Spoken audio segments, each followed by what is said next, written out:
কাল আপনার বিয়ে বা গুরুত্বপূর্ণ কোনো মিটিং, আপনাকে যেতে হবে 1000 কিলোমিটার দূরের কোনো শহরে। দ্রুত যেতে বিমানের টিকিট কিনলেন আপনি, সময় মতো এয়ারপোর্টও গেলেন, কিন্তু গিয়ে যা শুনলেন তাতে আপনার মাথায় আকাশ ভেঙে পড়ার জোগাড়। কারণ বিমান কর্তৃপক্ষ ক্ষমা চেয়ে বলছে ফ্লাইটটি উড়ে নেওয়ার মতো কোনো পাইলট তাদের নেই ক্যাবিন ক্রুও। আপনি ভাবছেন এও কি সম্ভব? হ্যাঁ, সম্ভব। ঠিক এমনটাই ঘটেছে ভারতে। একটা নয়, যাত্রী ভোগান্তির এমন ঘটনা শত শত। বিপত্তির শুরুটা গত সপ্তাহ থেকে।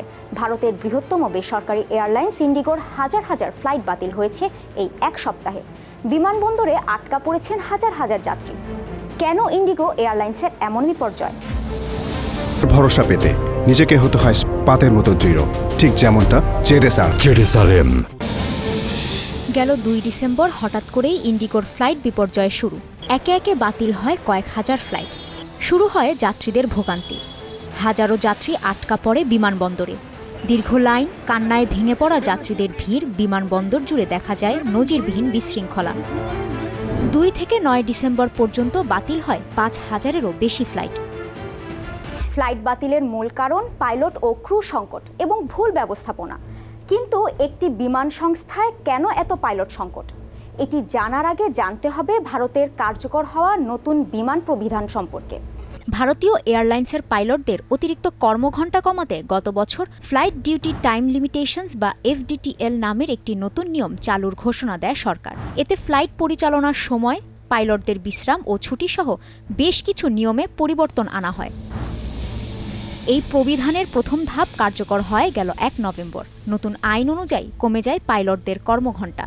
এজন্য দরকার হয় অতিরিক্ত পাইলট নিয়োগের। কিন্তু এ নিয়ে কোনো প্রস্তুতিই ছিল না ইন্ডিগোর। ফলে হুট করে পাইলট সংকটের মুখে পড়ে এয়ারলাইন্সটি। সে কারণেই এত বিপত্তি। এই পরিস্থিতির জন্য ইন্ডিগোর উদাসীনতাকেই দায়ী করেছেন এয়ার এশিয়ার সাবেক COF বিজয় গোপালান।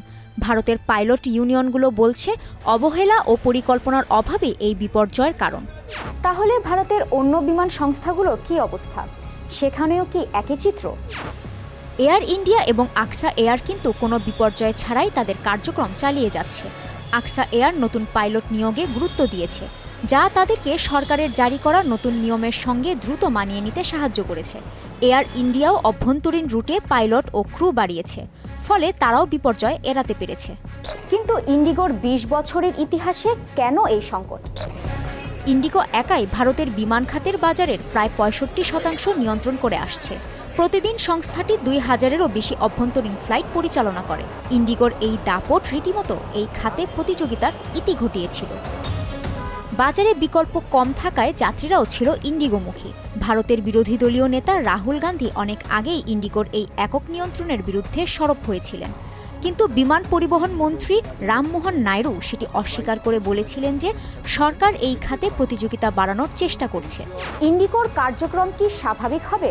কিভাবে এই বিপর্যয় কাটিয়ে উঠতে পারে সংস্থাটি? সরকারের জারি করা নতুন নিয়মের সঙ্গে মানিয়ে নিতে ব্যর্থ হওয়ার কথা স্বীকার করে ইন্ডিগো তাদের ব্যবস্থাপনা বিপর্যয়ের জন্য দুঃখ প্রকাশ করেছে। CEO পিটার এলসবার্গ জানান, কোম্পানির বড় আকার ও জটিলতার কারণে পরিস্থিতি স্বাভাবিক করতে 10 থেকে 15 ডিসেম্বর পর্যন্ত সময় লাগতে পারে। সংকট মোকাবেলায় আপাতত 3টি পদক্ষেপ নিয়েছে ইন্ডিগো। গ্রাহক সহায়তা জোরদার, টিকিট বাতিল ও টাকা ফেরত সংক্রান্ত তথ্য স্পষ্টভাবে জানানো। আগামী 15 তারিখের মধ্যে এ সংকট কাটিয়ে উঠতে পারবে বলে জানিয়েছে এয়ার ইন্ডিগো। তবে এ বিপর্যয় ইন্ডিগো যাত্রীদের যে আস্থা সংকটে পড়ল, সেটি কাটিয়ে ওঠাটাও সম্ভব হবে না বলেও মনে করা হচ্ছে। দর্শক, আপনার কি মতামত জানাতে পারেন কমেন্টে।